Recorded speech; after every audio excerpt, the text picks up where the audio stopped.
나의 주님께 나의 주님께 찬양 드리며 그 크신 사랑 주님께 감사해.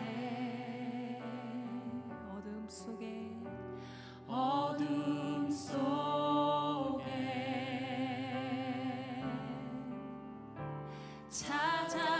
찾아오셔서 주님의 영광 보게 하시네. 의심하는 나를 손 내밀어 잡아주시네. 두려움만 내려놓고 주 바라봅니다.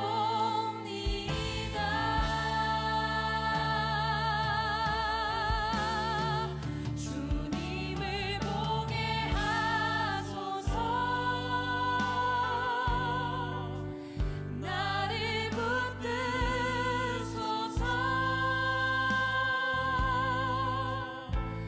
내 뜻과 내 생각 내려놓고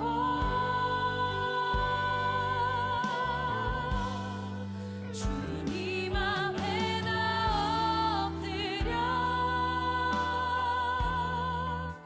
주의 음성 기다리니 나를 부르실 때 믿음으로 걸어가리. 아멘. 나의 주님께 찬양 드리며 나의 주님께 찬양 드리며 그 크신 사랑 주님께 감사해. 어둠 속에 찾아오시는 주님, 어둠 속에 찾아오셔서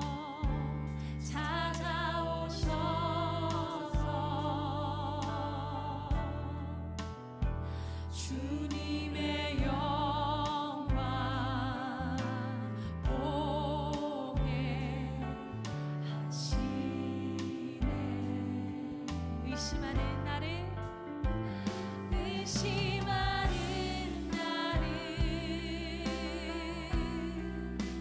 손 내밀어 잡아주시네.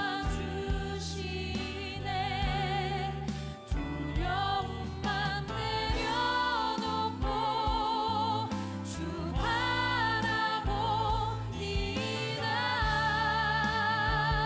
내 주님을 보게 하소서. 주님을 보게 하소서.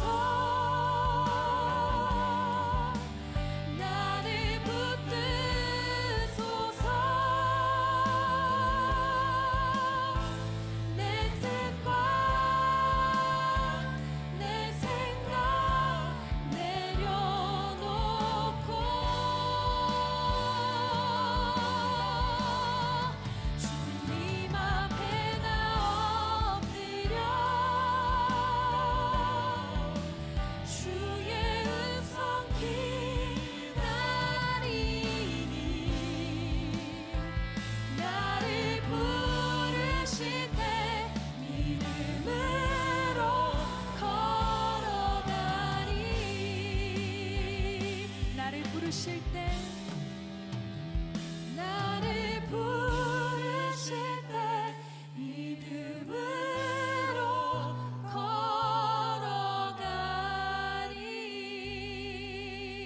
아멘. 우리 주님을 찬양합니다. 할렐루야. 주님과만 홀로 있기. 비유가 아니면 말씀하지 아니하시고 다만 혼자 계실 때에 그 제자들에게 모든 것을 해석하시더라. 마가복음 4장 34절. 예수님께서 언제나 우리에게 모든 사건을 설명해 주시는 것은 아닙니다. 우리가 이해할 수 있을 때 설명하십니다. 그때까지의 삶은 비유입니다. 하나님께서는 우리 자신의 영혼에 대해 상세하게 토로하도록 만드십니다. 이 과정은 너무나 느려서 하나님의 목적을 추구하는 사람으로 변화될 때까지 우리의 평생이 걸리기도 합니다. 우리가 하나님께 쓰임받는 유일한 비결은 우리 성품의 못나고 연약한 부분들을 하나님께서 만지시도록 하는 것입니다. 우리는 자신에 대해 얼마나 무지합니까? 다른 사람의 질투와 게으름과 교만을 보면서도 자신의 질투와 게으름과 교만은 깨닫지 못합니다. 예수님께서는 은혜의 역사를 베푸시기 전에 우리 안에 자리 잡은 잘못된 성품들을 보여주십니다. 우리 중 몇 명이나 용기 있게 자신을 들여다보겠습니까? 자신을 이해하고 있다는 헛된 생각을 버리십시오. 이것은 우리가 끝까지 버리지 못하는 생각입니다. 우리를 정확하게 이해하시는 분은 오직 하나님이십니다. 우리의 영적 삶에서 가장 큰 저주는 기만입니다. 하나님의 불꽃 같은 눈앞에서 우리가 어떤 존재인지를 안다면 나는 아무 쓸모없는 사람이다 라는 말조차 못할 것입니다. 자신은 그러한 말조차 할 수 없는 형편이기 때문입니다. 우리가 하나님 앞에서 전혀 가치가 없다는 사실을 확신하지 못하면 하나님께서는 계속 우리를 궁지에 몰아 결국 홀로 있게 만드실 것입니다. 우리 안에 교만이나 기만이 있다면 예수님께서는 그 어떤 것도 설명할 수 없으시기 때문입니다. 주님은 우리의 지적 교만에 상처를 허락하셔서 지식에 실망케 하실 것이며 좌절감을 느끼게 하실 것입니다. 주님은 우리의 부적절한 애착을 드러내셔서 우리로 그 모든 애착을 버리고 홀로 있게 하실 것입니다. 우리가 배우고 듣는 정보와 지식은 우리의 삶을 설명할 수 없습니다. 오직 하나님께서 우리를 홀로 있게 하셔서 설명해 주실 때 비로소 배우고 들은 것을 이해하게 됩니다. 김병삼 목사의 매일 만나 365 12번째 시간입니다. 오늘 제목이 주님과만 홀로 있기인데요. 여러분들이 챔버스의 글을 읽으면서 느끼는지 모르겠지만 종종 제목하고 내용이 잘 맞지 않는다 이런 느낌이 들 때가 있습니다. 오늘 말씀이 좀 그런 부분인 것 같아요. 그래서 저도 준비하는데 쉽지 않았습니다. 오늘은 제목에 집중하기보다는 이 묵상글에 집중하면 훨씬 더 좋을 것 같습니다. 오늘 역시 두 부분으로 나누어 설명하겠습니다. 첫 번째, 하나님께서 우리를 가르치시는 방법에 대하여 이야기합니다. 하나님께서는 우리에게 모든 것을 다 설명해 주시지 않습니다. 우리에게 일어나는 일들을 우리가 다 이해할 수 없기 때문이죠. 오늘 본문 말씀은 예수님께서 가르치시는 방식에 대한 이야기입니다. 어떤 특징이 있나요? 무엇보다도 예수님은 청중들이 알아들을 수 있을 만큼만 가르치셨다는 겁니다. 군중들에게는 비유로 말씀하시고 제자들에게는 더 심오한 진리를 말씀하시고 나중에 그 말씀을 해석해 주시기까지 하십니다. 예수님은 우리가 순종할 준비가 되어 있을 때 그 다음 단계로 나아가서 가르치십니다. 기억하십시오. 예수님은 우리가 순종할 준비가 되어 있을 때 우리들이 이해할 수 있을 때 그 다음으로 넘어가고 있다는 것을 기억하십시오. 예를 들어서 예수님께서 십자가에 달리시기 전 제자들의 발을 씻기셨을 때 제자들은 그 이유를 알지 못했습니다. 하지만 부활하신 예수님을 만나고 난 후에야 제자들은 왜 주님이 그렇게 하시는지를 나중에 깨닫게 됩니다. 또한 예수님께서 십자가에 죽으시고 부활하신 후에 보혜사 성령님이 오셔서 더 많은 것을 깨닫게 하시리라 말씀하셨습니다. 오늘 말씀에 의거해 보면 주님께서 제자들을 이해시키기 위해 말씀하시는 것이 그들에게 가장 적절한 시점에서 이루어지고 있다는 것이죠. 챔버스의 글을 인용합니다. 우리가 하나님께 쓰임받는 유일한 비결은 우리 성품의 못나고 연약한 부분들을 하나님께서 만지시도록 하는 것입니다. 우리는 자신에 대해 얼마나 무지합니까? 예수님께서는 은혜의 역사를 베푸시기 전에 우리 안에 자리 잡은 잘못된 성품들을 보여주십니다. 우리 중 몇 명이나 용기 있게 자신을 들여다보겠습니까? 예수님이 가르치시는 방법에 의거하면 우리가 순종의 길로 깊이 들어갈수록 더욱 깊은 주님의 뜻을 발견하게 될 것입니다. 이 깊이에 들어가기 위해서는 정직하게 우리의 상태를 들여다보고 인정해야 합니다. 이때 우리는 깨어짐의 영성을 경험하게 됩니다. 언젠가 제가 보았던 이야기인데 제가 출처를 정확히 모르겠습니다. 나이 많은 한 수도사가 정원에서 흙을 고르고 있었습니다. 그때 수도원에 들어온 지 얼마 안 되는 조금은 교만한 젊은 수도사가 그에게 다가옵니다. 경험 많은 수도사가 후배 수도사에게 이렇게 말을 합니다. 이 단단한 흙 위에다 물을 좀 부어주겠나? 젊은 수도사가 물을 부었습니다. 그런데 물이 스며들지 않고 옆으로 다 흘러내립니다. 그러자 이 나이 많은 수도사는 옆에 있는 망치를 들어서 흙덩이를 깨기 시작합니다. 그는 부서진 흙을 모아놓고 젊은 수도사에게 다시 한번 물을 부어보라고 말을 합니다. 물은 잘 스며들었고 부서진 흙을 뭉쳐가기 시작했습니다. 나이 든 수도사는 이렇게 말을 합니다. 이제야 흙 속에 물이 잘 스며드는구먼. 여기에 씨가 뿌려진다면 꽃을 피우고 열매를 맺을 거야.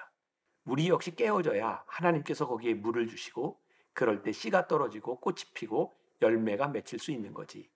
우리 수도사들은 이것을 깨어짐의 영성이라고 얘기한다네. 교만한 가슴에는 하나님이 역사하실 수 없습니다. 그래서 때때로 하나님은 우리를 깨뜨리십니다. 깨지고 부서질 때 아프고 고통스럽지만 하나님 나를 다루어 주세요. 내가 하나님이 기뻐하시는 사람이 되겠어요. 라고 고백하며 그 고통 속에서 일어나는 사람이 결국에는 믿음의 사람, 인내의 사람, 지혜의 사람으로 서게 될 것입니다. 하나님은 깨어짐의 과정을 통해 우리를 가르치신다는 것을 기억해야 합니다. 우리가 함께 기억할 김병삼 목사의 한 줄 노트. 하나님 앞에서 정직하게 자신을 돌아보기 위해서는 깨어짐의 용기가 필요합니다. 두 번째 주제, 우리의 자긍심을 깨뜨리시는 하나님. 우리가 끝까지 버리지 못하는 헛된 생각 중에 하나는 자신을 스스로 이해하고 있다는 것입니다. 우리를 가장 정확하게 이해하시는 분은 오로지 우리 하나님이십니다. 이러한 깨달음은 챔버스가 더 눈에서 사역하던 시절 겪었던 어떤 오해로부터 비롯된 것이었습니다. 물론 철저한 조사를 통해서 무죄라고 하는 것이 드러났지만 한 여인이 자신에게 몹쓸 짓을 했다고 챔버스를 고소하는 충격적인 일이 일어납니다. 당시 챔버스는 사람들에게 철저히 외면당하고 고립되었던 순간을 가지게 됩니다. 그 일로 인해 자신을 철저하게 돌아보게 되죠.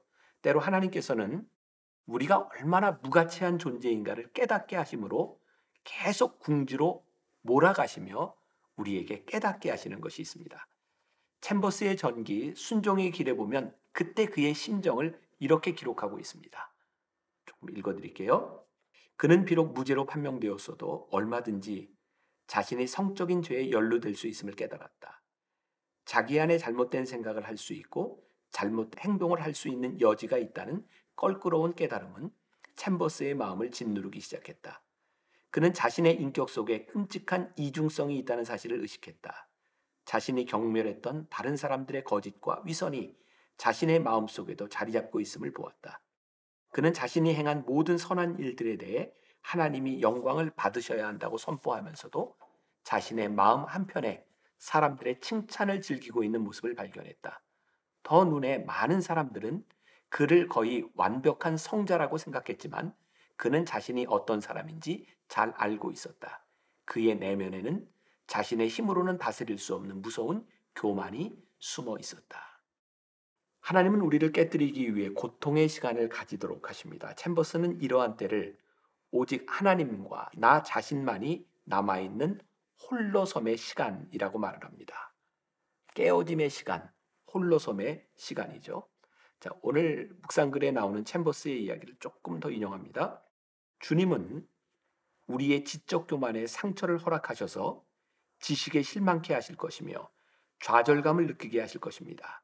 오직 하나님께서 우리를 홀로 있게 하셔서 설명하실 때 비로소 배우고 들은 것을 이해하게 됩니다.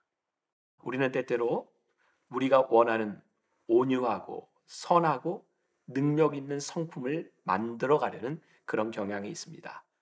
그런데 예수님이 우리에게 주신 기쁜 소식은 스스로 깨끗해지고 경건해지려는 노력과 추구가 이제는 끝났다는 것입니다. 홀로섬의 시간을 통해 철저하게 깨어질 때, 우리의 교만이 깨어질 때, 우리가 아무것도 아니라는 것을 고백하게 될 때 주님 안에서 우리가 다듬어질 수 있다는 것입니다. 자, 우리가 기억해야 될 김병삼 목사의 한 줄 노트. 깨어짐은 하나님께서 우리를 다루시는 가장 효과적인 교육 방법입니다. 오늘 하루 우리들이 함께 묵상하며 지날 질문입니다. 오늘 일상에서 주님과 오롯이 맞이하는 홀로 있는 시간을 어떻게 만들 수 있을까요? 여러분들의 삶에서 홀로 있는 시간, 그것은 아주 중요한 시간일 것 같습니다. 짧은 기도로 마무리합니다. 오, 내 삶을 다스리시는 주님, 제가 날마다 당신 앞에서 얼굴을 맞대고 서 있어도 될까요? 온 세상을 다스리시는 주님, 두 손을 모으고 당신 앞에서 얼굴을 맞대고 서 있어도 될까요? 당신의 크신 하늘 아래서 홀로 잠잠히 겸손한 마음으로 주님과 얼굴을 맞대고 서 있어도 될까요? 주님 소유하신 이 고단한 세상에서, 고역과 갈등으로 어지러운 세상에서, 분주하게 사는 군중 사이에서 주님과 얼굴을 맞대고 서 있어도 될까요? 이 세상에서 제 일이 모두 마무리되거든 오 왕의 왕 되신 주님, 그저 홀로 말없이 당신과 얼굴을 맞대고 서 있어도 될까요? 아멘.